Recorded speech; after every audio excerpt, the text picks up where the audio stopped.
వాసవి జై జై వాసవి. ఓం కుసుమపుత్రీ చ విద్మహే కన్యాకుమారి ధీమహి తన్నో వాసవి ప్రచోదయాత్. శ్రీ వాసవి అమృత కలశం. శ్రీ వాసవి కన్య పురాణ గాథ 13వ అధ్యాయం. 1. వైశ్యులు భూలోక ప్రయాణం.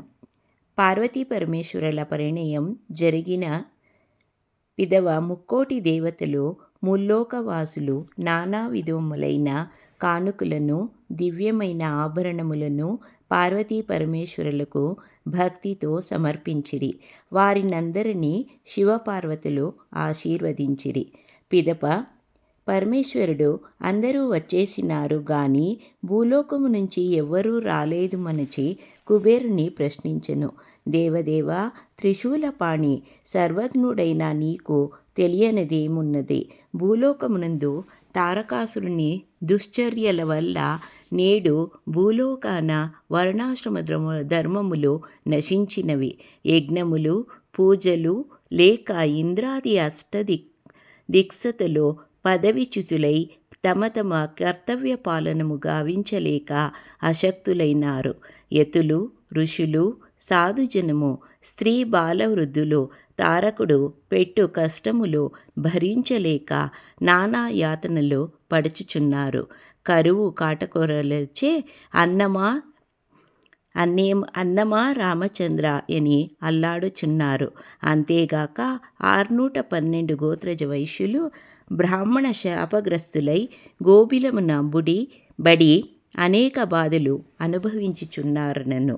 అది విని పరమేశ్వరుడు, కుబేర, మన కైలాసమున 102 గోత్రజ వైశ్యుల శక్తి సంపన్నులై సంసారములచే జీవించుచున్నారు. వారిని భూలోకమునకు పంపించట నున్న వైశ్యులను ఆరుకొనుటకు వారిని వెంటనే భూలోకమునకు పంపుమని ఆజ్ఞాపించెను. కుబేరుడు వెంటనే 102 గోత్రజ వైశ్యులను గలసి, మీరు భూలోకమునకు వెళ్ళి దివ్యమైన కానుకలను తెచ్చి పరమేశ్వరునికి సమర్పింపుడు అని వారిని తన పుష్పకమునందు భూలోకమునకు పంపెను. ఆ విధముగా వైశ్యులు భూలోకమున సర్వ ప్రదేశములను గాలించిరి. తారకాసురుని మాయా ప్రభావమున ఏమీయూ కానరాదయ్యెను.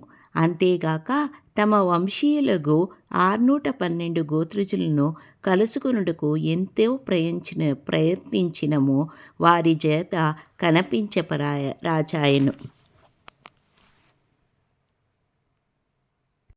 2. దేవప్రవరుని వృత్తాంతము. 102 గోత్రజ వైశ్యులు విచారగ్రస్తులై అన్వేషించుచు మార్గమధ్యమున భార్గవ మహర్షి ఆశ్రమమునకు చేరిరి. ఆ ఆశ్రమమునందున్న ముని బాలకుడు వైశ్యులను ప్రేమపూర్వకముగా ఆహ్వానించి వారికి తగిన రీతివ ఆతిథ్యమును ఇచ్చెను. దానికి వారు ఎంతో సంతోషించి ఆ బాలుని వివరములు అడిగిరి. అయ్యలారా, నా పేరు దేవప్రవరుడు, సాందీప గోత్రజ వైశ్యుడను.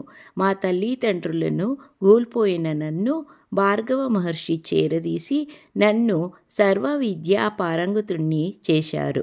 మా గురువర్యులు ప్రస్తుతము కుంతి చక్రవర్తులు యాగమును నిర్వహించుటకు వెళ్ళి ఉన్నారనెను.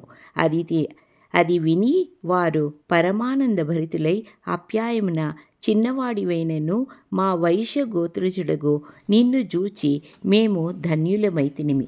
అంతే ప్రచరుడు వారి రాకను గుర్తించి ప్రశ్నించెను. నాయన, మేము కైలాసము నుంచి వచ్చుచున్నాము. పార్వతీ పరమేశ్వరులకు పరిణయ సందర్భమున వారికి కానుకలను సమర్పించవచ్చితిమి. కానీ మా దురదృష్టమున ఇక్కడ దేశాల వెతికినను మాకు ఏమీ లభించలేదని వేదనాభరితమున వెల్లడించిరి. ఇట్లు రిక్త హస్తములతో పరమేశ్వరుని దర్శించుటకు మాకు ఎంతో సిగ్గుగా ఉన్నదన్నది. 3. దేవప్రవరుడు వైశ్యులకు కానుకలను ప్రసాదించుట. అప్పుడు దేవప్రవరుడు, పెద్దలారా దిగులు పడకుడు, నేను మా గురుదేవులు నాకిచ్చిన శక్తి వలన మీకు దివ్యమైన కానుకలను నొసంగిదెను అని ఆ బాలకుడు మణిమయ వింజామరలను, కస్తూరి పెట్టెలను, పచ్చ కర్పూరమును, అపూర్వ కనక నవరత్నపూరిత ఆభరణములను, పట్టు పీతాంబరులమును, చిత్ర విచిత్రములగు వస్తువులను తన యోగ శక్తిచే సృష్టించి ఇచ్చెను. వాటిని చూచి వైశ్యులకు నోట మాటలు రాలేదు. అంతే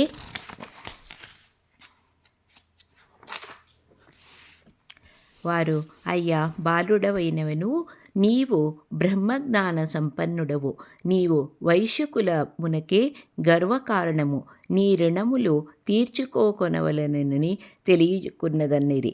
అయ్యలారా, అంత పెద్ద మాటలు మాటాడకుడు. నేను మీకు పుత్రునితో సమానుడు. ఈ వస్తువులు పరమేశ్వరునికే మీ ద్వారా అర్పించుటచే నా జన్మ తరించినది. ఇందుకు నేనే మీకు ధన్యవాదములను తెలుపుచున్నాను. మీరేమీ ఆలోచించక వీటిని గ్రహించి పరమేశ్వరునికి సమర్పించుడనెను. వైశ్యులు అలాగే సమర్పించమని చెప్పి కైలాసమును చేరుకొనిరి. పరమేశ్వరునికి వందన శతములు గావించి వినయమున తాము తెచ్చిన కానుకలను సమర్పించిరి. వాటిని గాంచి శివుడు అత్యాశ్చర్యనందములను పొందెను. వైశ్యులను ప్రేమతో దీవించెను. ఓం తత్సత్. 13వ అధ్యాయం సంపూర్ణం. ఓం జై వాసవి. జై జై వాసవి.